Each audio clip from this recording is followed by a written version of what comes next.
Eto na! Eto na nga! Ang nalalapit na pagtatapos ng kabanata ni Pastor Apollo Mo Siki Buloy. Nako! Sakit nito sa ulo itong pinasok mo.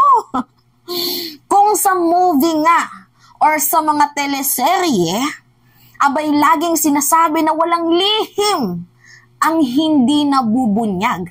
At kung kaya't sa pinakadulo ng istorya or yung pinaka-ending ng movie teleserye, abay itong mga biktima, nakakamit nila guys ang mga hustisya na bibigyan ng magandang ending ang istorya. Ngayon, dito kay Pacquiao, sa mga di umano'y nagre-reklamo sa kanya sa mga abusive na pinanggagawa niya sa lipunan, mabibigyan kaya ng magandang ending itong mga di umano'y biktima ni Pastor Moki Buloy? Ako po ay nagtatanong lamang dahil kita nyo to guys. Kita niyo yan? Naku, grabe oh. US Embassy, confident, Kibuloy will face justice for heinous crime. Naku, heinous crime, non-bailable yun. Grabe oh, US Embassy na mismo guys ang nagsabi na confident sila na haharapin, didinggin, diba, ni Pastor Apollo Mo Siki Buloy ang mga di umano'y heinous crime na ginawa niya. Sabi dito sa balita, the United States U.S. Embassy in the Philippines on Wednesday said they are confident that religious leader Apollo Kibuloy will face justice for his heinous crime.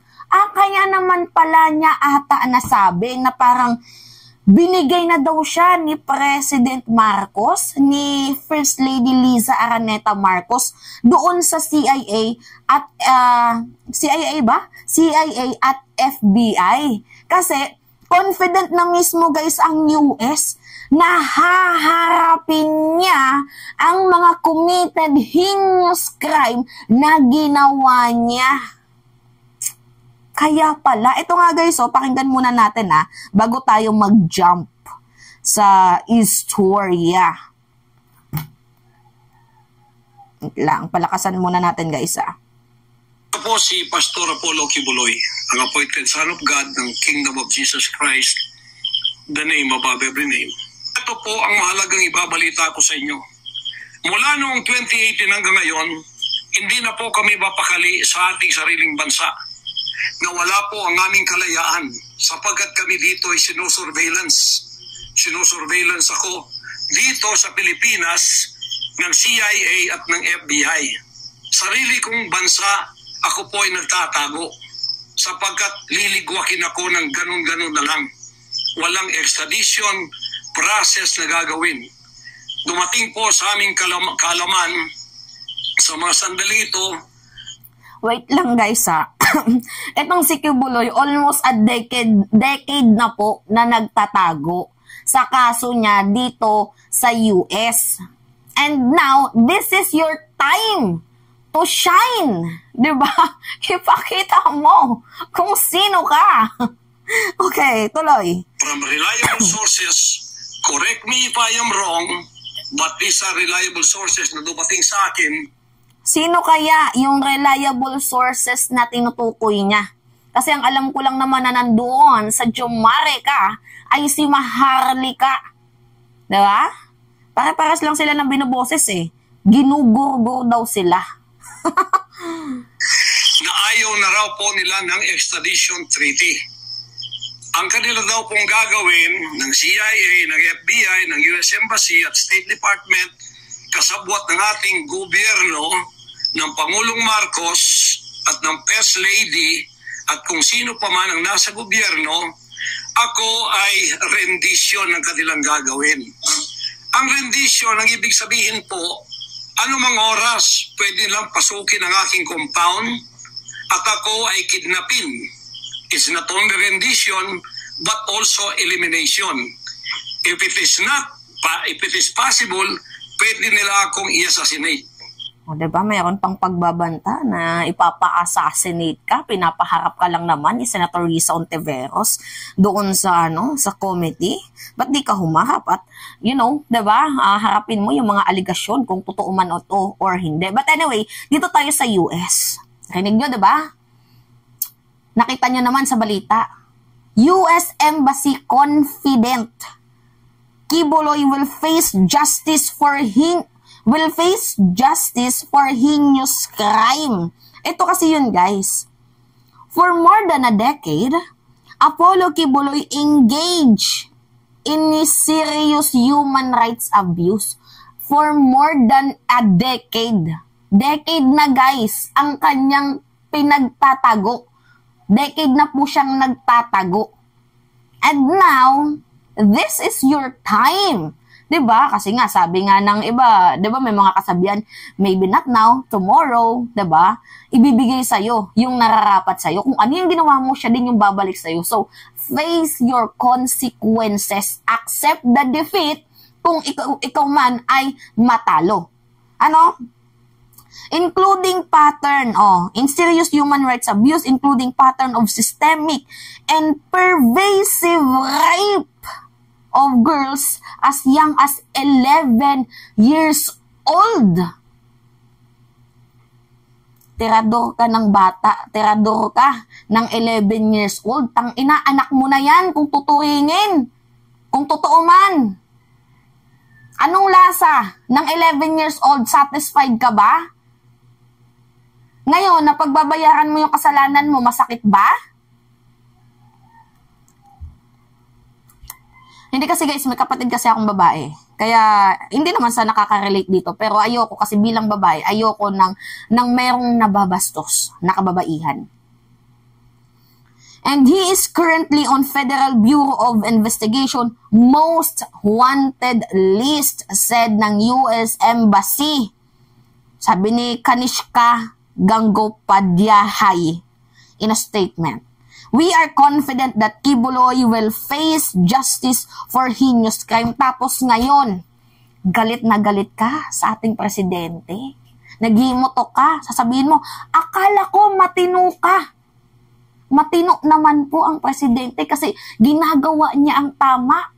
Binabalanse niya. Kagaya nga ng sabi ni House Speaker Martin Romualdez. Ito, diba? Ito, nakikita niyan? The Philippine government and its official, including myself and the President Marcos, operate with the bounds of our constitutional and laws. We are committed to upholding the rule of law and ensuring the safety and security of all individuals without exception. Wala po ditong above the law. Wala po ditong appointed son of God. As long as you are committed into the crimes, harapin mo. Pagbabayaran mo. And then ngayon, galit na galit ka sa Pangulo. Akala ko matino ka. Kung hindi ka matino, resign. Ganon ka pa. Yes, guys. Yes, sinabi niya yan. Meron akong record niyan. Ito pakinggan nyo. Pangulong Bongbong Marcos, akala ko matuwid ka na tao. Ikaw, First Lady, akala ko matuwid kang tao. Totoo ba yung ginagawa ninyo riyan? Na meron kayong mga sex orgies at meron kayong mga drug session na nagliligwak kayo ng drug, sumisingot kayo ng drug habang nagsesex orgies kayo. Totoo ba ito? Totoo bang kayo ay may mga session ng nagarkila kayo ng mga voodoo expert from Africa?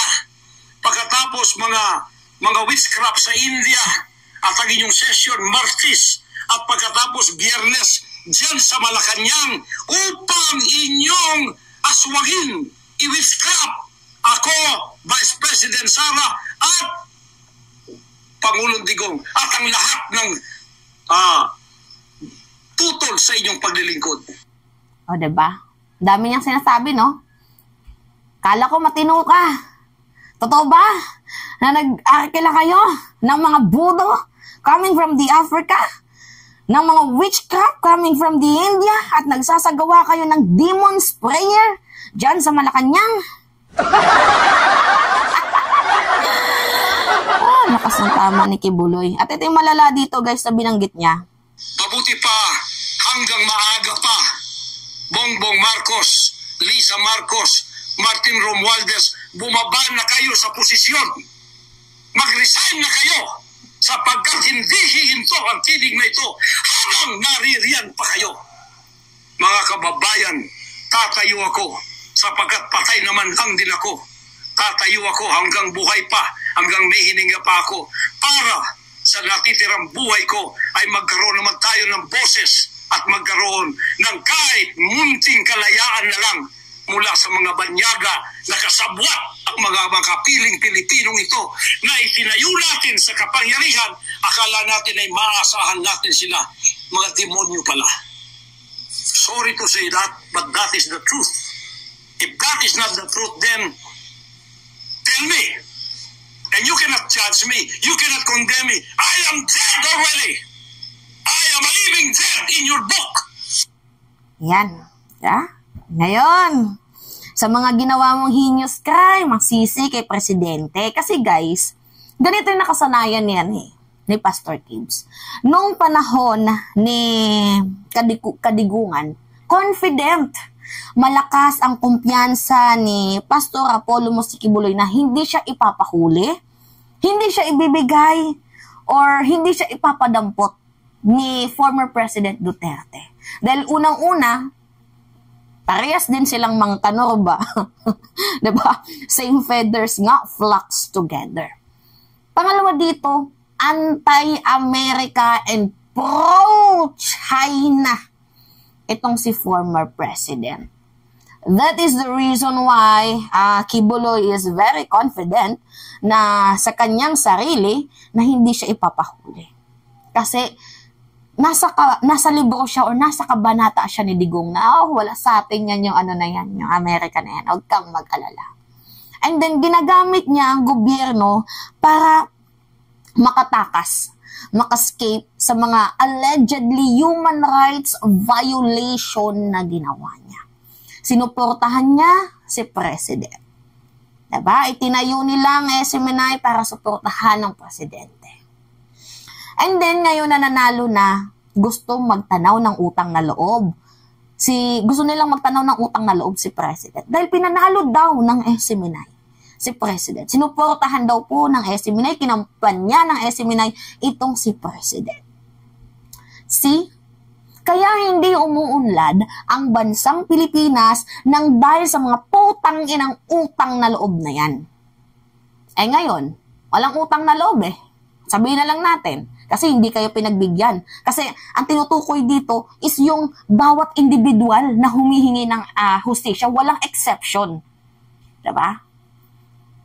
Walang utang na loob sa inyo, pero may pagmamahal sa bayan. Yun yung tinutukoy ko.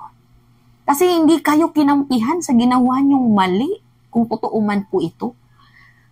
Good job, Mr. President. Ngayon, ano yung feelings na yung mga biktima noon na natatakot, ngayon nararamdaman mo yung takot na naging takot din nila? Sakit ba? Nakakatakot ba? Face your consequences. Face your defeat. Kung totoo man itong mga aligasyon na to. Tanginaw, terador ng 11 years old. Diba? Nakasabi ko lang including a pattern of systemic and pervasive rape of girls as young as 11 years old. Tangina, anong lasa ng 11 years old? Tapos ngayon, sasabihin mo, pinag-aagawan nila ako. Ang kunat-kunat mo na, paano ka pag-aagawan? Tapos 11 years old, ang aagaw sa'yo? Guys, may pattern eh. Parang inaamin na ni Kibuloy na totoong mayroong mga babae siya sa buhay niya. Kasi ganito guys pwede niya namang sabihin na wala akong kinalaman dyan. Pwede niyang itanggi pero hindi niya tinanggi. Ang ginawa niyang rason, pinag-aagawan ako. Hindi lang, hindi ka lang pala magaling sa pag-joke. Magaling ka din pala sa pangungupal. Diba? Nakakaloka, feeling victim ka na nga. Feeling gwapo ka pa. GGSS ka ba? O ngayon, si Senator Risa Ontiveros nagsalita. Anong sabi ni Senator? Pakita ko sa inyo. Oh, rar. Our next hearing is on March 5. And if Mr. Kibuloy does not show up, I will cite him in contempt and have him arrested. Arrested. Nako, nakahanap ka ata ng katapat mo. Gibbs, paano ba yan? Isang babae lang pala ang magiging katapat mo. Anyway, guys, I don't want to give some shits in this, eksena ni Pastor Kibuloy. But, I will assure you guys na itong committee na Senator Risa Ontiveros gagawin ng lahat para cross our fingers, makamit ng sino man ang totoong hustisya. Kung si Kibuloy ba ang nangangailangan ng totoong hustisya or itong mga di umano'y biktima. Cross our finger na sana manaig ang katotohanan. Anyway, yun lamang po guys, at it's me again, si Mima Alicia nyo. Tagbabalik ulit para sa ating panibagong video.